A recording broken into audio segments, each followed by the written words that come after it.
Ha pasado ya varios días del primer mes del año 2024 y hemos vivido momentos quizás muy profundos, muy eh, guiados por Dios, o quizás no sé cómo ha sido tu vida este año 2024.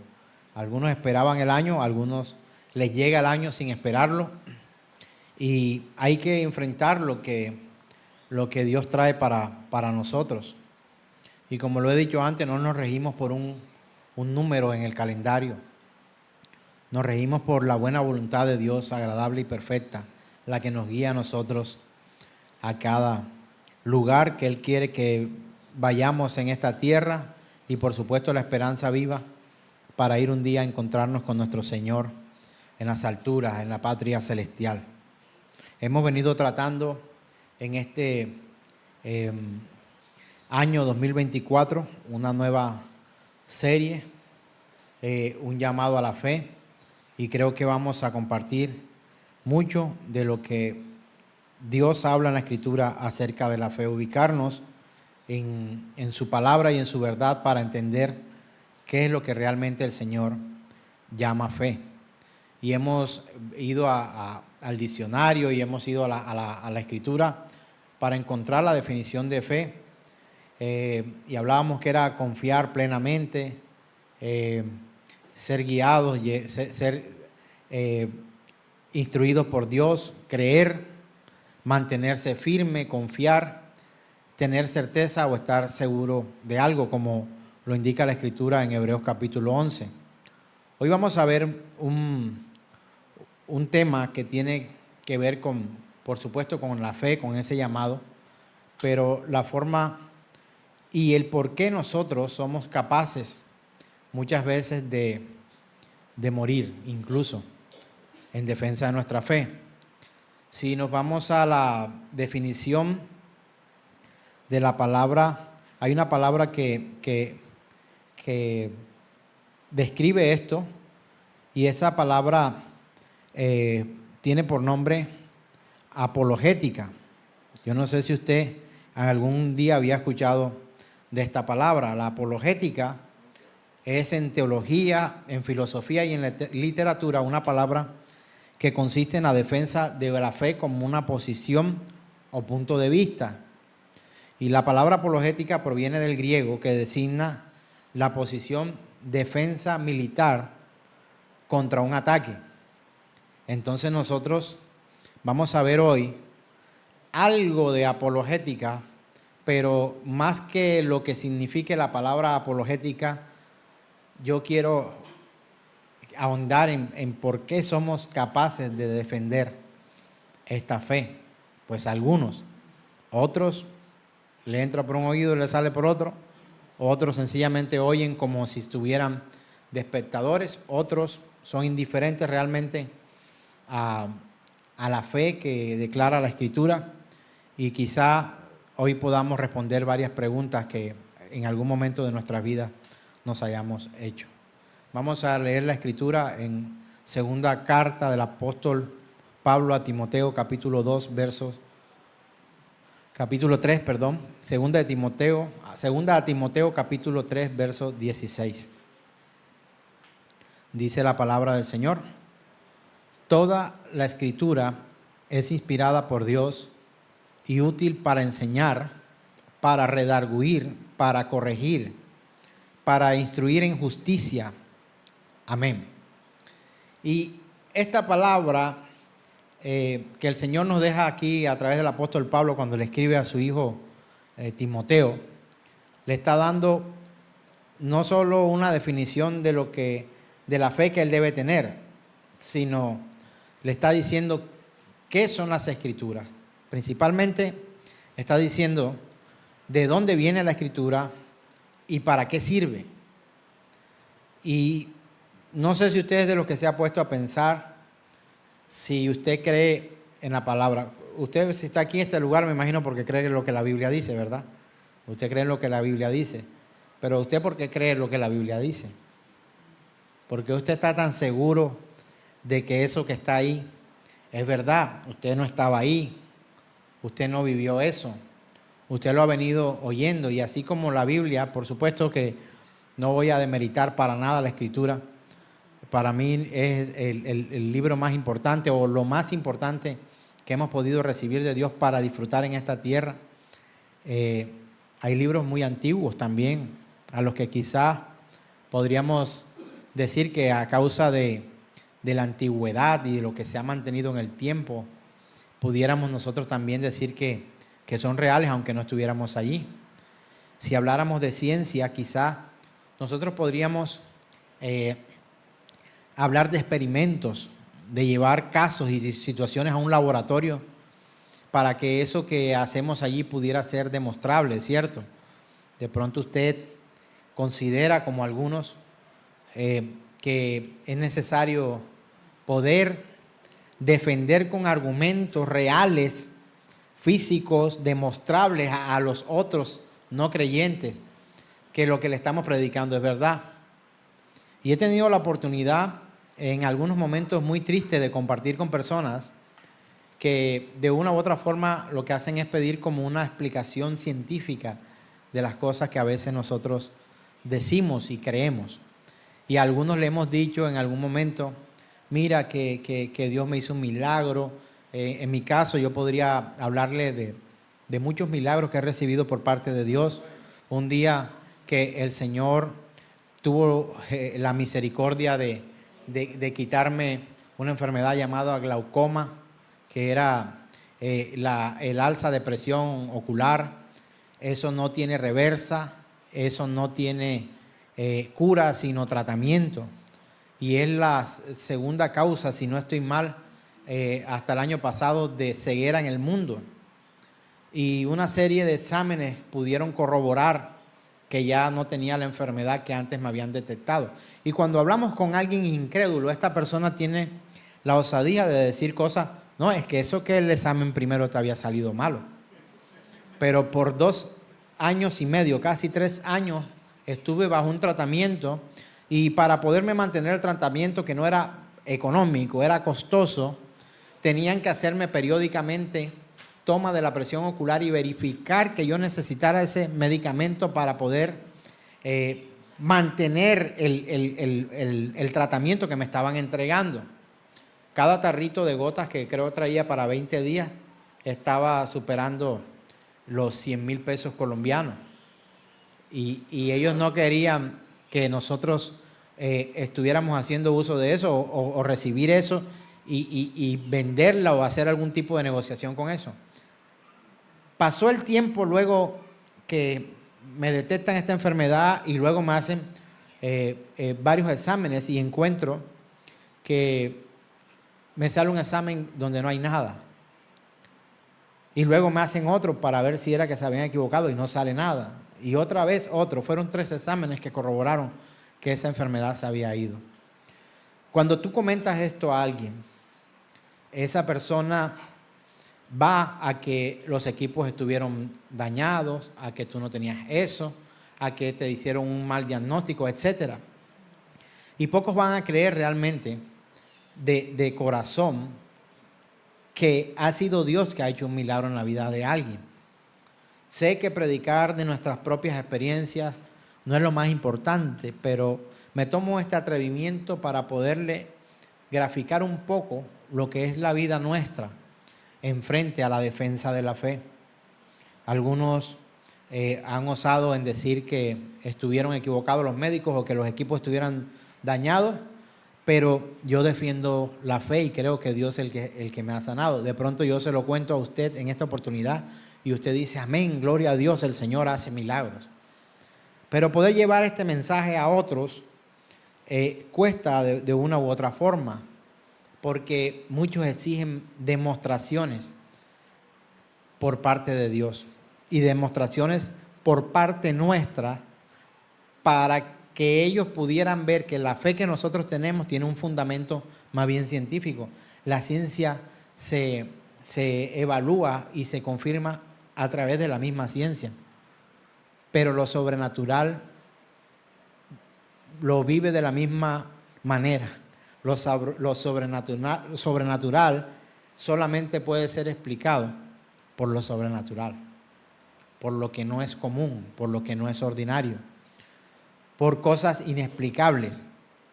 Y cuando hablamos de esto, algunos se levantan en contra nuestra para decir que somos ignorantes, que creemos en cosas falaces y en fantasías, por lo cual se hace meramente necesario que nosotros pudiéramos tener conocimiento de la palabra, conocimiento de lo que realmente Dios quiere transmitir a través de la Escritura para poder llevar a una explicación de esto. Pero al final te encontrarás con alguien, como me encontré aquel día con aquella persona, tristemente me dijo, eso que tú hablas lo sacas del libro en el que tú crees y en el Dios en el que tú crees, nada tiene que ver conmigo.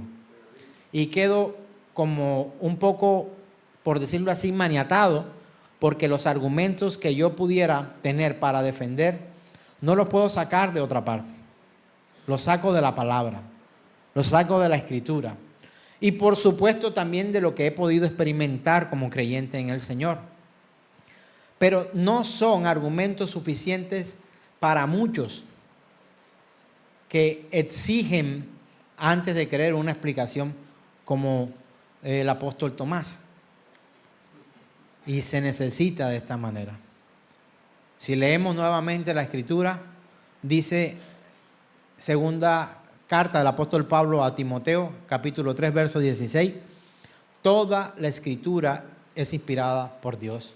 Y cuando yo leo esto, yo no sé usted, pero yo lo creo. Que aunque manos de hombres hicieron los trazos para delinear las letras que transmitieran esta verdad, para mí es eso, una verdad. Y que fue inspirada por Dios.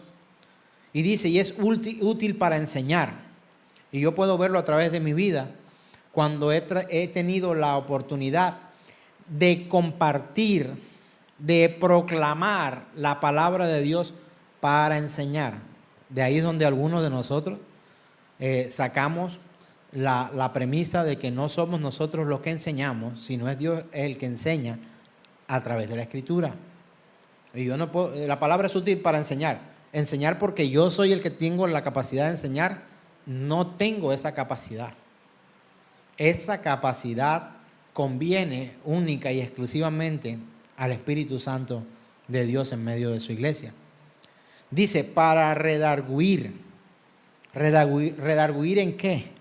Para llevarnos a nosotros a que nos demos cuenta de nuestra propia condición y que podamos hacer actos de contrición y darnos cuenta de que somos pecadores y que necesitamos del Señor, de su perdón, de su misericordia, de su gracia y de todos los atributos que Él posee para poder subsistir y existir en esta vida y en la venidera. Para corregir, la palabra de Dios nos corrige como vara en mano del Padre que ama a su Hijo. Nos corrige, nos indica el camino correcto que debemos seguir y nos llama la atención, nos exhorta, nos corrige, algunas veces muy fuerte, para poder entender lo que Dios desea para nosotros. Dice, para instruir en justicia. Instruir en justicia. Para instruir en justicia se necesita poder ser justo.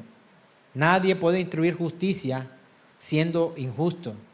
Solamente el justo, y Él es justo. Todo lo que Dios hace es bueno, aunque a nuestros ojos sea malo, porque Él, si impartiera la justicia que realmente mereciéramos, nosotros no estaríamos vivos.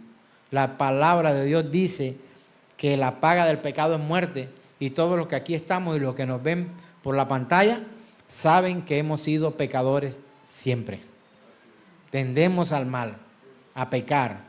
Y una buena noticia en medio de eso es saber que si tú y yo estamos luchando contra el pecado, puede ser una buena muestra de que vamos por el camino correcto, de que somos creyentes, de que nos atormenta realmente la depravación que hay en nuestros corazones. La palabra de Dios es la que nos inspira a nosotros.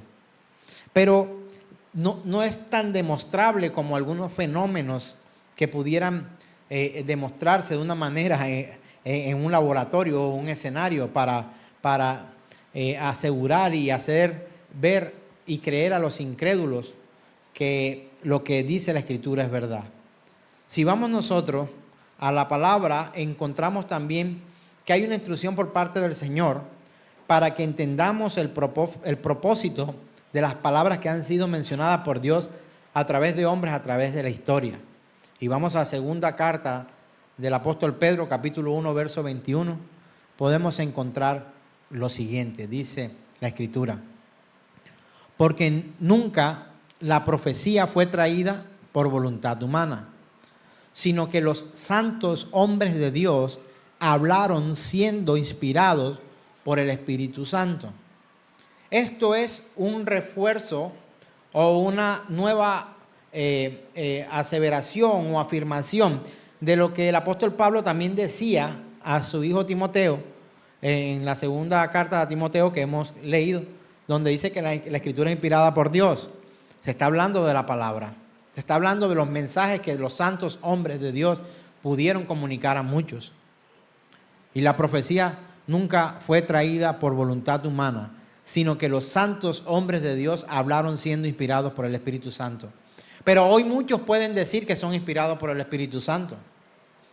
Hay quienes son capaces de presentarse en un púlpito y tener una serie de temas o de mensajes o sermones y pueden decir, bueno, el que le voy a predicar ahora, no, este no, es que el Espíritu Santo me acaba de cambiar el tema. Yo no sé si usted ha escuchado eso más de una vez. Yo podría pensar que eso es desorden. El Espíritu Santo no te pone a preparar una semana entera un tema para después decirte, no, ya no, acabo de cambiar de opinión. Y si empezamos así, desde el púlpito donde se predica el mensaje, ¿qué tal dejar esto para el resto de nuestra vida? No, me voy a casar con esta. Ella es la mujer que Dios me ha dado. Y a los próximos días o a los próximos meses, no, es que el Espíritu Santo ha cambiado de opinión y ahora me ha inspirado para que sea esta. Igual te va a inspirar entonces eso que llama tu Espíritu Santo a cambiar cuando te cases. No hay garantía de que vuelvas y hagas otra cosa. Los creyentes en Cristo Jesús, los que son guiados realmente por el Espíritu Santo, no toman reacciones ante la vida, sino que toman determinaciones. Podría decirlo brevemente de esta forma: los hijos de Dios no reaccionan, los hijos de Dios determinan vivir allí, como Él ha mandado, hacer como Él ha dicho, creer lo que Él ha dicho, lo que Él enseña. Entonces, no es que de repente, esos de repente, y agarran esta palabrita que aparece en el libro de Hechos, y de repente llegó, no, y empiezan a utilizar esa palabra para aplicarla, que viene para tu vida un de repente. No sé si lo has escuchado en otros lugares. Viene el de repente de Dios para ti. Es una forma de expresar que Dios puede cambiar de opinión en cualquier momento. ¿Sabe una cosa? Nuestro Dios Todopoderoso tiene determinada todas las cosas que han pasado, que pasan y que pasarán. Él no vive de un plan B. Tú no puedes vivir de un plan B. Mira, si tú tienes un plan B para tu salvación, estás mal. Si tienes un plan B para tu matrimonio, estás mal. Si tienes un plan B para tu vida cristiana, estás mal. Solo hay un camino, un solo camino, una sola verdad y una sola vida eterna que ofrece nuestro Dios. Pero ¿cómo podemos nosotros creer? ¿Cómo podemos tener seguridad de lo que esperamos, como dice la Escritura, cuando defiende o cuando define la fe? Es pues la fe la certeza de lo que se espera, la convicción de lo que no se ve. Y hace unos días tuve la oportunidad de ir a predicar a Pasos de Fe en nuestra congregación hermana, en la que tuve la oportunidad de hablar de esto. Y yo le hablaba a los que en algún momento ustedes también le compartía y decía que nuestra fe estuvo mal enfocada por mucho tiempo porque muchos hombres ávaros nos llevaron a nosotros a enseñarnos que nuestra fe, lo que esperábamos era el empleo, la subida de sueldo, el carro, la camioneta. Espéralo, ten fe. La fe es la certeza de lo que se espera, la convicción de lo que no se ve. Viene tu trabajo, viene tu marido, vienen tus hijos, vienen todos los milagros que tú quieres, vienen.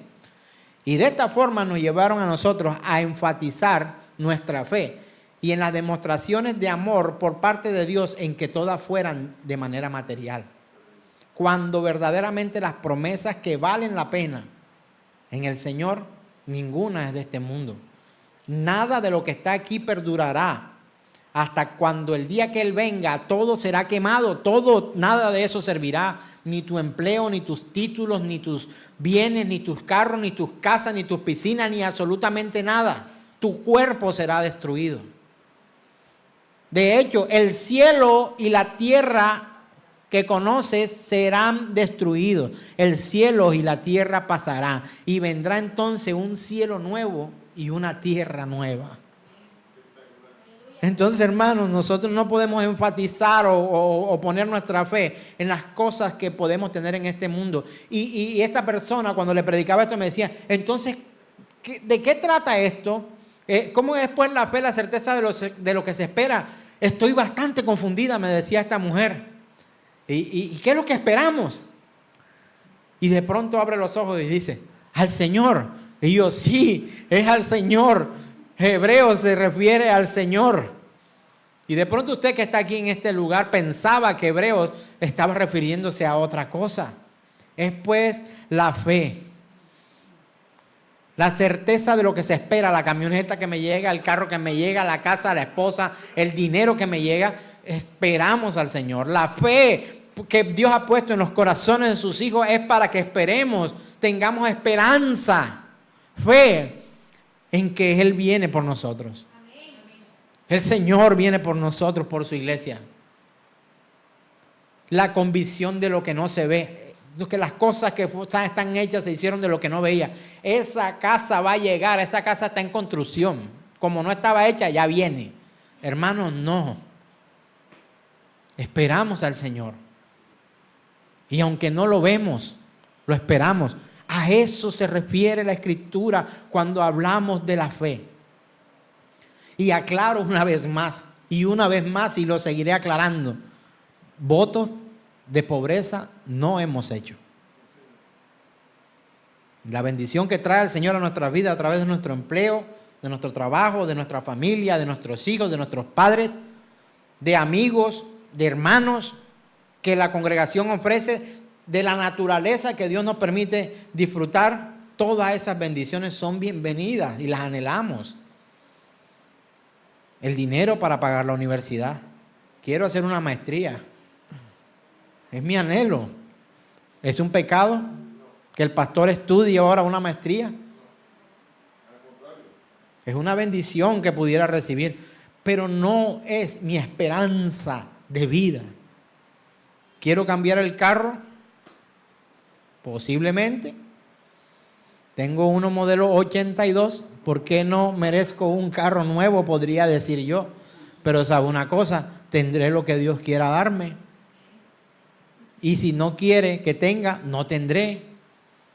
Y si me permite seguir con el mismo, pues seguiré con el mismo.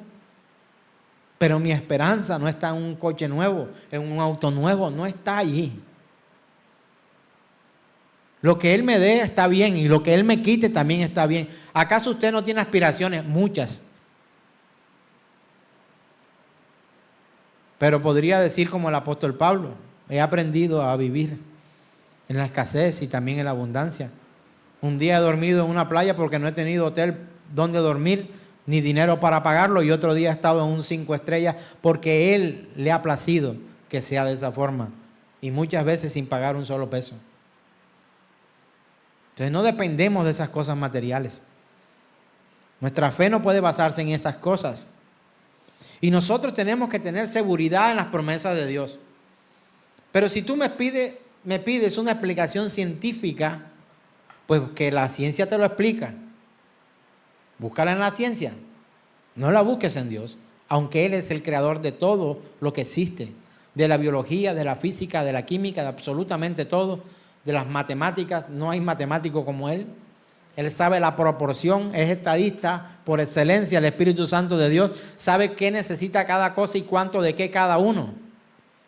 Y así como los famosos que proclamaron que venimos del mono, que del apeiron o del aire o del viento, del agua, etcétera, algunos tendrán partículas de razón. Que Dios haya utilizado elementos de la naturaleza, por supuesto, si Él lo ha creado todo. Y que habría una demostración de que ha sido Dios que nos ha creado, está en la Escritura. Y ellos tienen una demostración de que venimos del mono o de otro tipo de especie o de otro tipo de mutación. Entonces dicen que la encuentran en los libros de ciencia. Pero no me digas tan fácilmente como pretende que crea que la junta del dióxido de carbono con el selenio y el zinc y el no sé qué y el no sé cuándo provocaron que esto hiciera tal cosa y así no sé cuándo, y que las bacterias y se juntaron y de pronto vinimos y fuimos un ser humano. No, pero eso pasaron millones de años, imagínate. Aunque la Escritura no tiene millones de años, contiene la verdad de miles de millones de años y eternidades. Entonces, para yo creer en esa ciencia no demostrable, también tendrían ellos que llevar eso a un laboratorio y demostrarme que el mono se puede convertir en hombre. Que de una ameba o un parásito puede salir un bebé. Y no como Dios lo ha concebido y lo ha escrito en su palabra. Mi embrión vieron tus ojos, dice la Escritura. Y creo en la Escritura. ¿Qué sabes tú de cómo se crean y se forman los huesos en el vientre de la mujer? El Señor hace esa pregunta. Él es el que crea, el que transforma, el que modifica, el que da la vida, el que también la quita, el dueño del universo conocido y desconocido. Él es. Entonces, los científicos piden razones científicas para poder demostrar nuestra fe. Que vayan a un laboratorio y nos demuestren entonces ellos cómo la evolución puede darse, porque una de las razones científicas es que los hechos demostrables tienen que ser perdurables no solamente en el tiempo, sino que pueden demostrarse una y otra vez, para que no sean a causa de la casualidad. De la misma manera tendríamos nosotros que según ellos demostrar que Dios sí creó al hombre, que ellos demuestren cómo fue. Y tendríamos que ir también a fantasías por parte de los científicos que han dicho muchas cosas. Y muchos científicos hoy se han retractado de lo que han dicho. Y han decidido creer en que hay un ser supremo. Hay una de las teorías, y es el diseño perfecto, o el diseño divino, no, el diseño como anticipado, el diseño perfecto, que es más o menos, lo colocan de esta manera.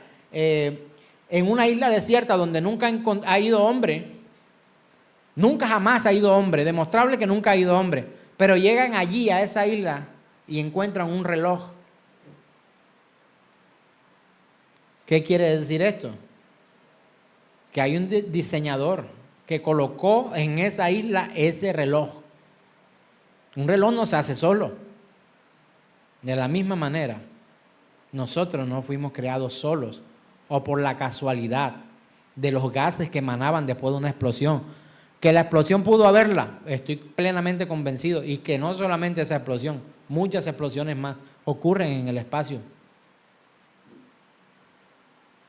Es la teoría del diseño inteligente. Puede usted buscarlo ahí, es científico.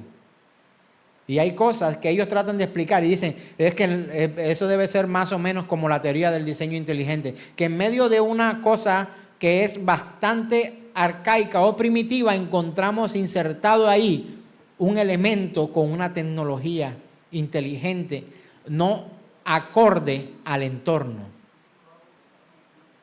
Y creo que lo que ha ocurrido aquí en la tierra. Me sumo a creer en esa teoría del diseño inteligente. Porque la mente maestra la tiene mi Señor, mi Dios, el creador de todo. Pero ¿cómo podemos tener seguridad de lo que esperamos?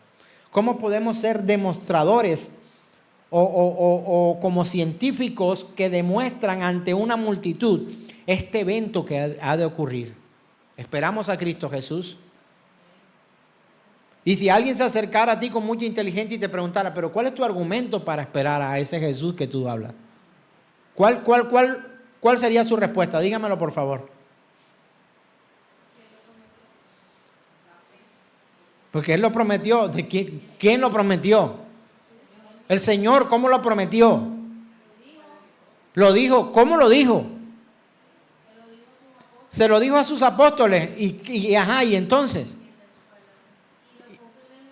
Y lo puso en la palabra. Terminamos en la palabra. Y antes de la palabra, o sea, para irnos a otro lugar, vinimos de dónde, porque yo lo creo, porque Él lo dijo, a quién se lo dijo, etcétera, no sé qué, terminamos en la palabra. Luego no hay nada más.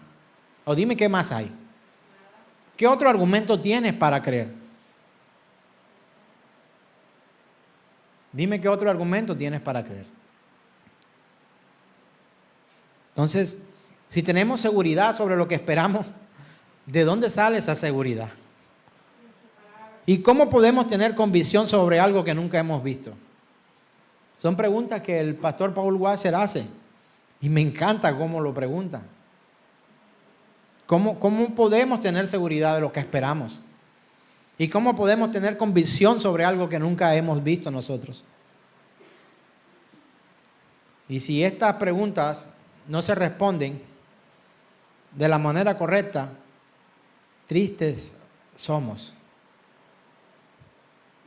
Y hoy usted no se va de este lugar sin entender el porqué, cómo y de dónde sale esto que nosotros defendemos incluso con la vida. Hombres en los años pasados que decidieron entregar su propia vida en sacrificio por no negar su fe en el Señor.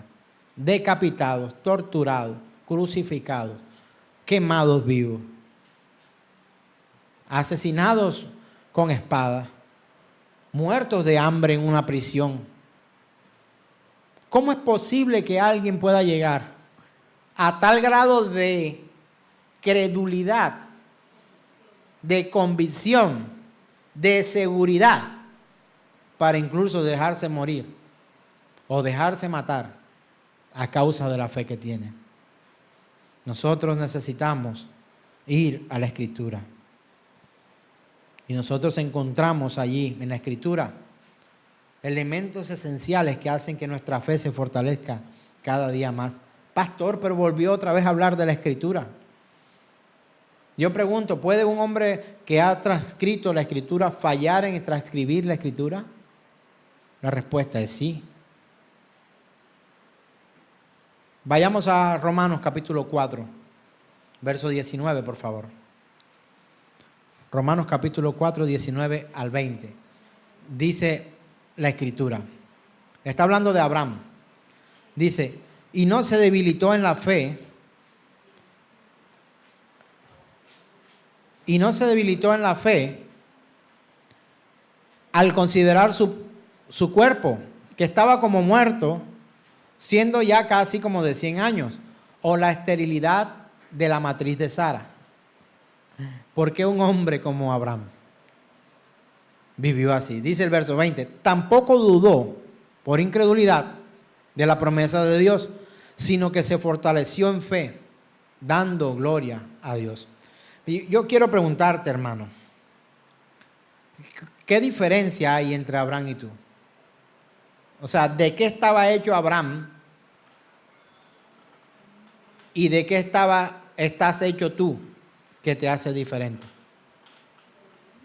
Pregunto, tú que has leído la Escritura o que conoces algún pasaje bíblico en el que encuentres a un Abraham que vio a Dios físicamente.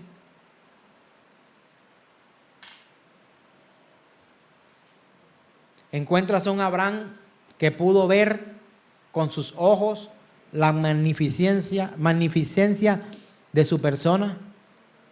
La Biblia no dice eso. Te acordarás quizá de Moisés, por el cual pasó, lo puso detrás de una peña, y yo me imagino la peña, no una piedra así. Yo me imagino el tamaño de la piedra, quizás podría ser del tamaño de este edificio, de esta casa. Y solo vio una pequeña, un destello de la presencia de Dios. Lo mataba. Infinitamente poderosa su presencia. Pero Abraham no vio a Dios.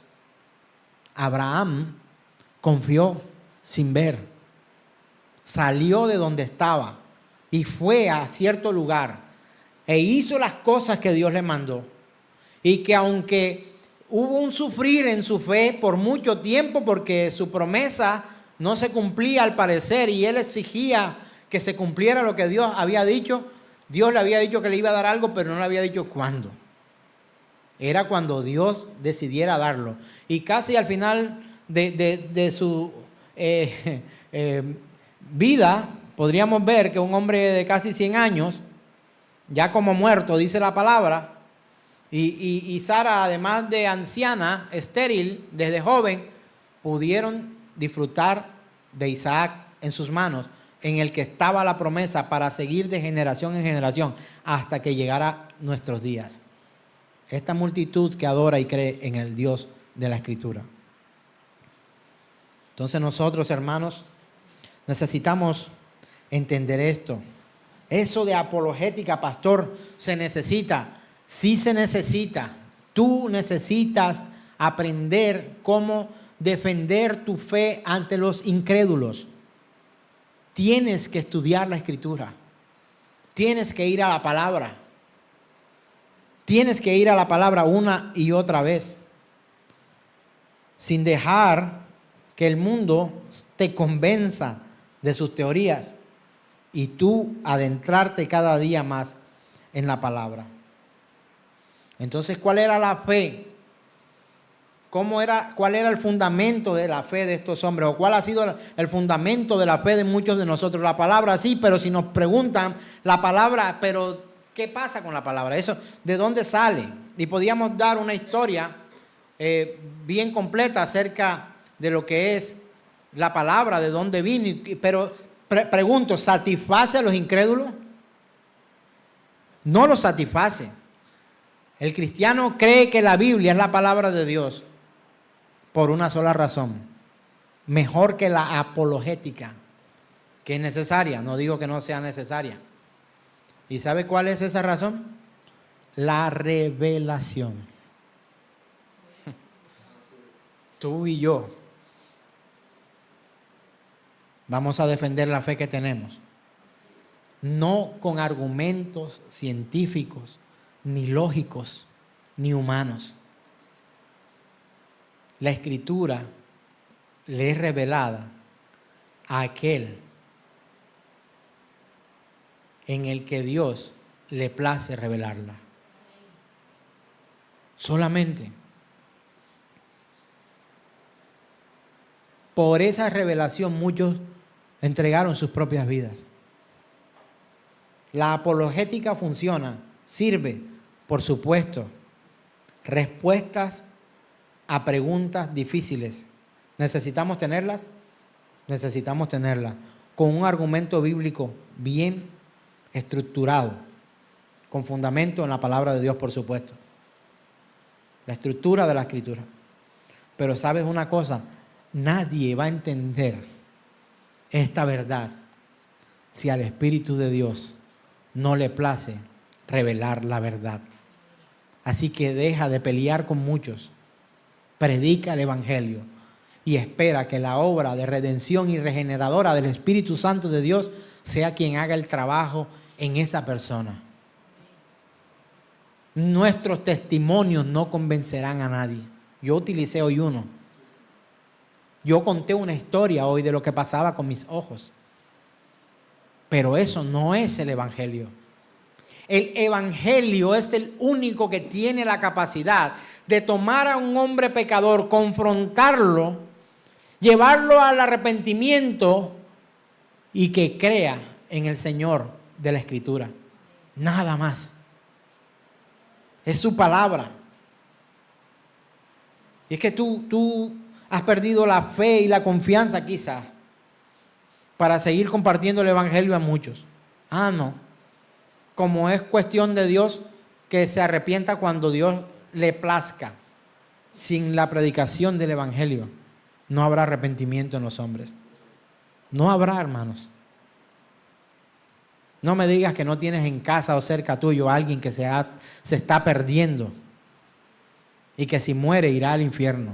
No me digas que no lo tienes. Sé luz, sé sal, sé proclamador, sé un heraldo de la palabra de Dios. Mira, si tu padre se pierde a causa de no arrepentirse de sus pecados y creer en el Señor Jesucristo, tú tendrás parte en esa culpabilidad. Si tu madre se pierde porque tú no le predicaste el evangelio, a ti se te demandará. Por tanto, id y haced discípulos a todas las naciones. No me digas que quieres ir a predicar a las naciones cuando no quieres predicar ni siquiera en tu propia casa, en tu propia cuadra, en tu propio barrio, en tu ciudad, en tu oficina, con tus compañeros de trabajo, sino que te pigmetizas en medio de ellos, viviendo como viven ellos, convirtiéndote tú a ellos y no a ellos a ti, por la predicación del evangelio. ¿Cuesta? Por supuesto. El mundo llama, el mundo apapacha, el mundo acaricia, pero luego que el mundo te tiene, te mata. Te mata, hermano. Te mata, te seduce para matarte, para condenarte. Y si tú has tenido la revelación de la palabra de Dios, entonces para ti será fácil obedecer lo que Dios ha mandado hacer, predicar el evangelio a muchos. Y tú salvo por fe, no por lógica o demostraciones en un laboratorio. ¿Quieren ver un ejemplo de esto? Vayamos a Hechos capítulo 16, verso 14. Miren cómo ocurre. Analiza cómo ocurre esta transformación en una persona. Mira, Hechos capítulo 16, verso 14. Encontramos la palabra de Dios que dice, verso 14. Entonces una mujer llamada Lidia.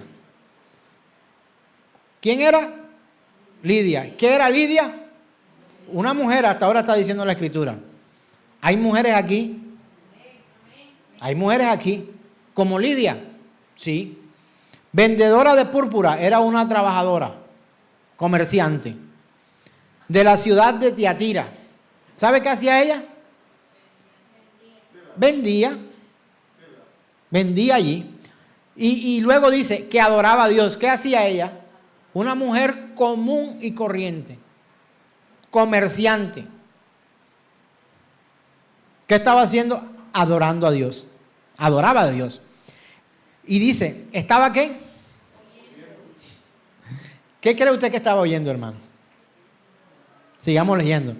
Y el Señor abrió el corazón de ella para que estuviese atenta a lo que Pablo decía. ¿A qué le abrió el oído el Señor a Lidia? Al evangelio, a su palabra. ¿Cómo ocurrió esto? ¿Y por qué yo veo mujeres que también han oído el evangelio, pero siguen igual o peor?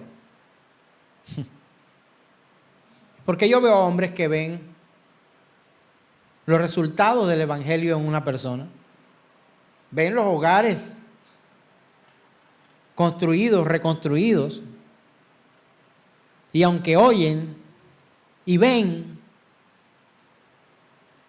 No les importa. Dice la Escritura, el Señor abrió el corazón de ella para que estuviese atenta a lo que Pablo decía. Si tu corazón está cerrado a la palabra de Dios,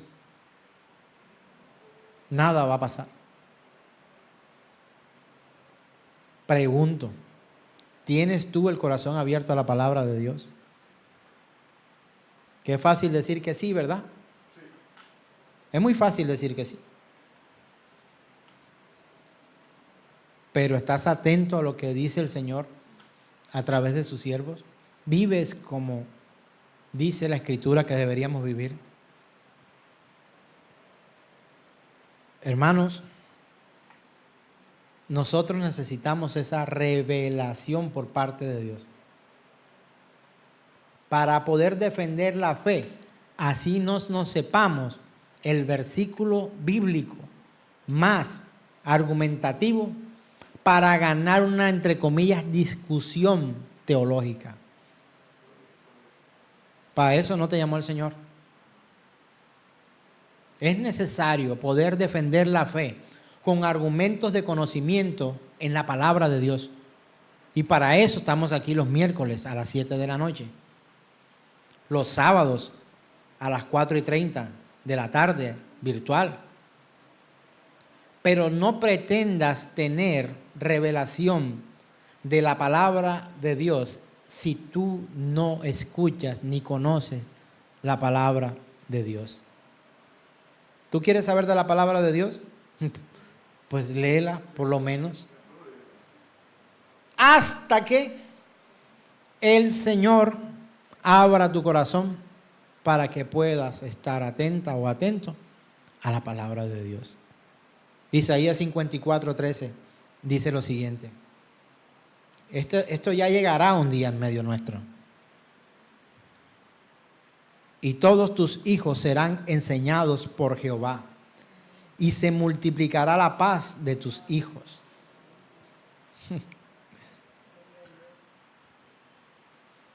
Yo no sé, pero usted no anhela esto, yo anhelo esto. Ahora vaya conmigo a Jeremías capítulo 31, verso 34.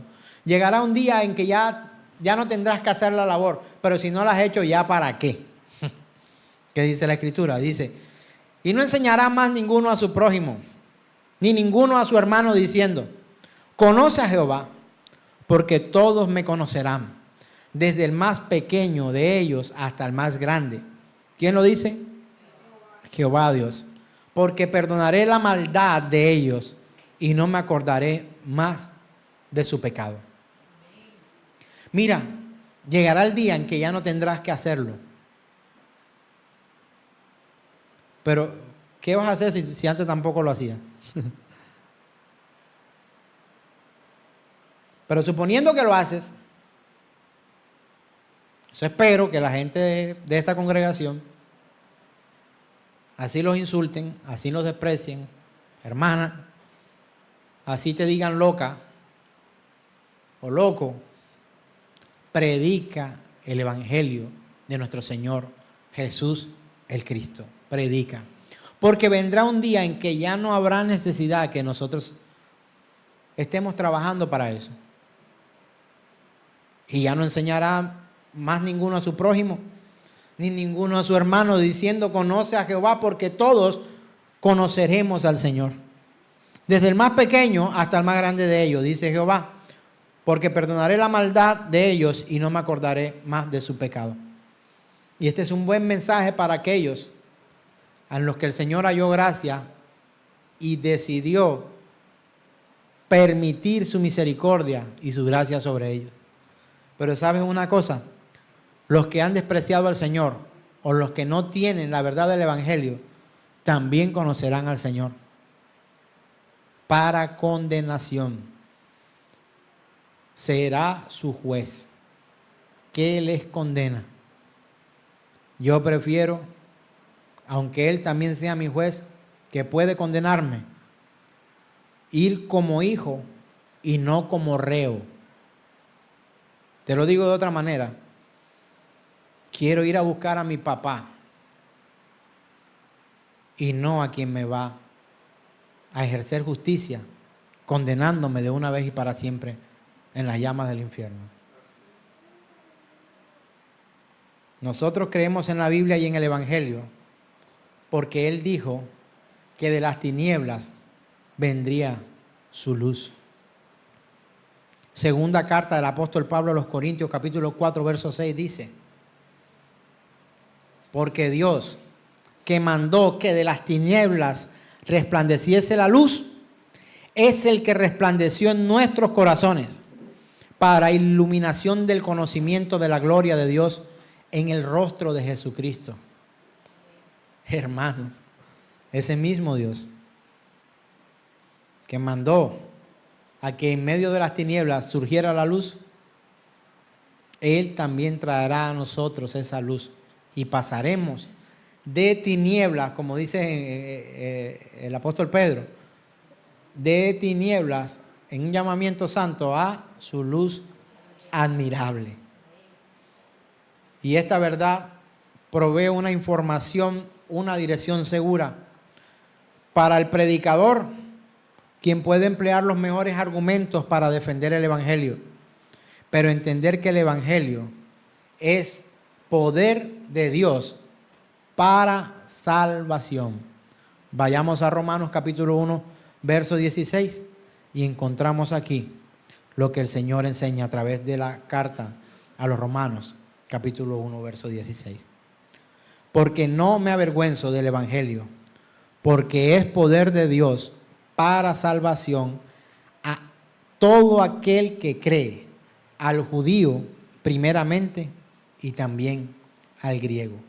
Quiere decir esto a los judíos y a los gentiles, a los que son de esa región, pero también a nosotros. Los griegos no eran judíos, eran griegos, gentiles. Y el Evangelio llegó a nosotros y por revelación nos trajo a nosotros una fe que no se puede comparar con los mejores argumentos apologéticos para defender nuestra fe. Es revelación de Dios. ¿Y a quién se le revela la palabra de Dios? A quien Él quiere. Y si tú sientes que Él no ha querido, es que yo no lo he querido, yo lo he querido pero no lo tengo. Anhélalo para que en medio de la predicación del Evangelio puedas decir: ahora veo lo que antes no veía. El domingo pasado tuve la experiencia aquí con una hermana que me dijo, había escuchado muchas veces, pero de un momento a otro pasó algo como que ¡ah! Lo he entendido. Así ocurrirá en muchos de nosotros en medio de la predicación del Santo Evangelio. ¿Qué bombillo se te prende cuando yo te cuento un cuento? Como mucho el bombillo de la emoción. Ay, me dieron ganas de llorar, pastor, tu cuento, tu historia o tu testimonio, como quiera llamarlo. Pero solo dirás que hay salvación en ti cuando entiendas las verdades que Dios ha dicho a través de su santa palabra. La única que trae no solamente la salvación, pero también con ella la fe y la revelación de su palabra.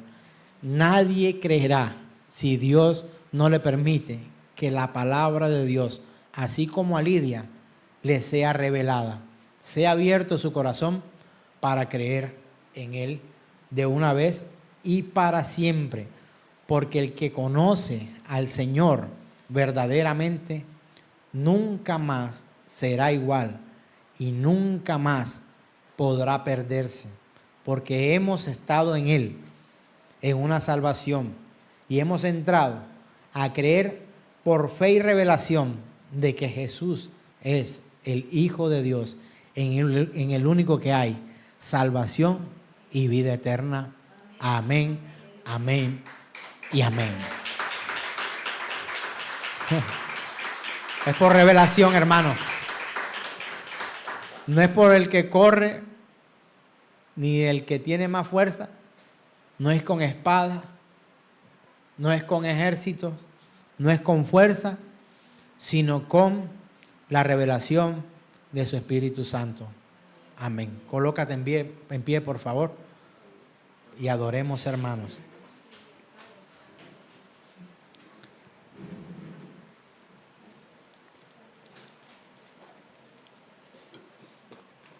De ahí muchos con poco conocimiento histórico, bíblico profundo. Dígame pues usted, si el apóstol Pablo era un estudioso de las Escrituras, ¿sí o no? Muy bien. Fariseo de fariseo. Pero ahora dígame cuál fue el instituto bíblico que hizo el apóstol Pedro. Fue oír al maestro. Fue ver con sus ojos lo que él hacía. Al mismo que fue Tomás, que habiendo visto todo lo que vio, no creyó. Por tanto, si tú quisieras revelaciones por parte de Dios, si tú quisieras ver los prodigios de Dios, maravillas, no es garantía suficiente para que tú creas. Pero aquel que cree en Él, Él lo ha puesto como revelación en su palabra, para creer que lo que Él dice es, y que el yo soy que envió a Moisés es Él, el poderoso Dios, el todopoderoso, el omnipotente, nuestro Dios, que todo lo puede. Amén. Es posible que tú quedes esperando una señal, ver algo en tu vida, pero de pronto esta señal ya te ha sido dada. La predicación del Evangelio. Arrepentíos y creed en el Evangelio. Amén y amén.